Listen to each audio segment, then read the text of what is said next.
तुमने पितृ भक्ति सिद्ध करके दिखाया, पिता की भक्ति तेरे हृदय में है। अब तुम बेटा एक काम करो, मातृ भक्ति सिद्ध करके दिखाओ। अब तो माता तो है नहीं, माँ का तो सिर काट लिया, माता ने ध्यान दिया, माँ का सिर काट लिया परशुराम ने। अब मातृ भक्ति सिद्ध करके कैसे दिखाए? जमदग्नि ने कहा तुम्हारी पितृ भक्ति पर मैं बहुत खुश हूँ, वरदान मांग। परशुराम ने कहा पिताजी मेरी माँ पुनः जीवित हो जाए, मेरी माँ पुनः जीवित हो जाए। पितृ और मातृ दोनों भक्ति परशुराम ने सिद्ध करके दिखाया। इसमें दूसरा बेटा परशुराम, तीसरा बेटा श्रवण कुमार। जय मातु पिता, जय मातु पिता, कहता हुआ श्रवण कुमार। जय मातु पिता, जय मातु पिता, कहता हुआ श्रवण कुमार। कहता हुआ श्रवण कुमार चला, कहता हुआ श्रवण कुमार चला, कहता हुआ श्रवण कुमार चला, कहता हुआ श्रवण कुमार चला। जय मातु पिता, जय मातु पिता, कहता हुआ श्रवण कुमार चला। जय मातु पिता, जय मातु पिता, कहता हुआ श्रवण कुमार चला। माता पिता के आंखों में रोशनी नहीं थी श्रवण कुमार के माता पिता को, बहुत बड़ा कारण है। आंखों में रोशनी नहीं थी। पुत्र की जिज्ञासा हुई कि माता पिता को रोशनी आ जाती है आंखों में, तो मुझे देखते कम से कम कि मेरा बेटा कैसा है। एक महात्मा ने कहा 64 तीर्थों में स्नान करा दो माता पिता को। संसार में जितने तीर्थ हैं 64 तीर्थ में स्नान करो माता पिता को, आंखों में ज्योति आ जाएगी, तुम्हें देखने लगेगी। वो बांस का कामर बनाकर माता पिता को आगे पीछे बिठा कर चल दिया। अलकनंदा नदी के तट पर गया और श्रवण को कहा बेटा श्रवण पानी ले आओ, प्यास लगी है। शांतवन और ज्ञानी को रख दिया जंगल में, और अलकनंदा का तट बड़ा बर्फीला था। जैसे कमंडलू डुबाया, दशरथ सप्तवैदिक बाण मारा और श्रवण के छाती में लगा। छाती में लगते ही गिर गया और प्राण छोड़ दिया। देखिए तीसरा बेटा। और आधा बेटा कौन है? राजा दशरथ के श्राद्ध में एक पल भी राम जी नहीं रहे, और गिद्ध को दान किया था बेटा। गिद्ध का श्राद्ध 13 दिन 14 दिन रह करके राम लक्ष्मण ने किया। ऐसा क्यों? विचार करिए, गिद्ध का श्राद्ध 14 दिन तक रह करके और राम जी ने किया, दोनों भाई ने वनवास के दौर में। लेकिन दशरथ जी के श्राद्ध में 1 मिनट भी उपस्थित नहीं हो सका। बेटा किसका था? बेटा किसका था?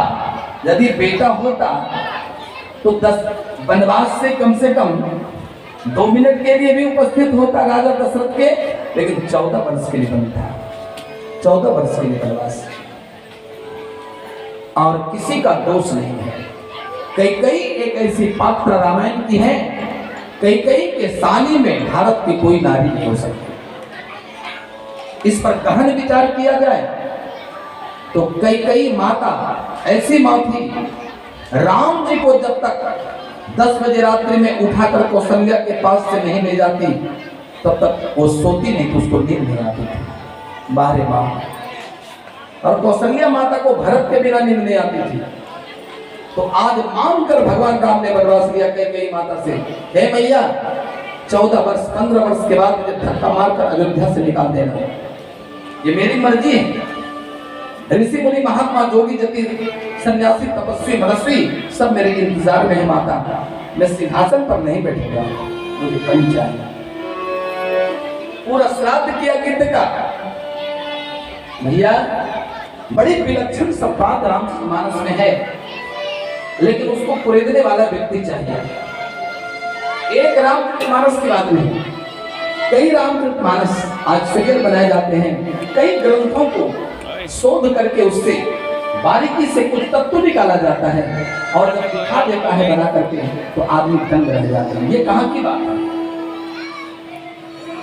आज राम जी चारों भाई घर में हैं और देखिए समय का खेल।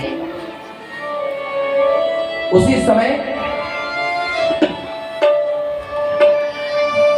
राजा चक्रवर्ती गदगद हैं, अयोध्या प्रसन्न है, लेकिन एक व्यक्ति दुखी है। कौन?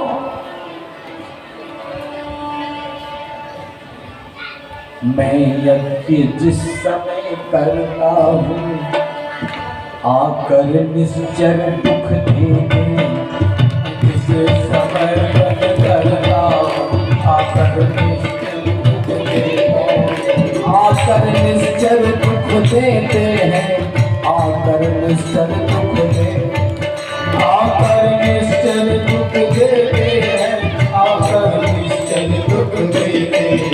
मैं यज्ञ जिस समय करता हूँ आकर निश्चर दुख देते, मैं जिस समय यज्ञ करता हूँ आकर निश्चर दुख देते, आकर निश्चर दुख देते, आकर निश्चर दुख देते, आकर निश्चर दुख देते हैं, आकर निश्चर दुख देते हैं, आकर निश्चर दुख देते हैं, आकर निश्चर दुख देते हैं।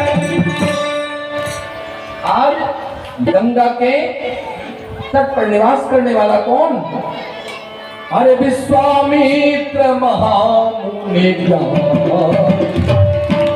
विश्वामित्र महामुनि ज्ञान, विश्वामित्र महामुनि ज्ञान,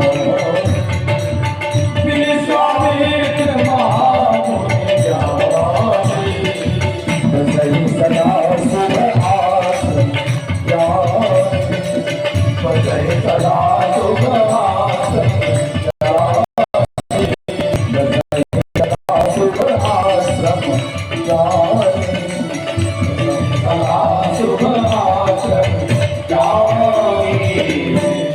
इन लोगों में से बक्सर गए होंगे, बक्सर जो सतयुग में सिद्धाश्रम कहलाया, सतयुग में उस स्थान को कहा सिद्धाश्रम, त्रेता में चरित्रवन कहा, त्रेता में कहा चरित्रवन, कलयुग में कहते हैं बक्सर।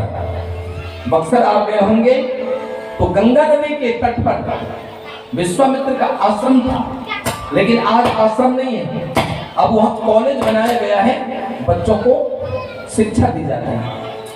आप गए होंगे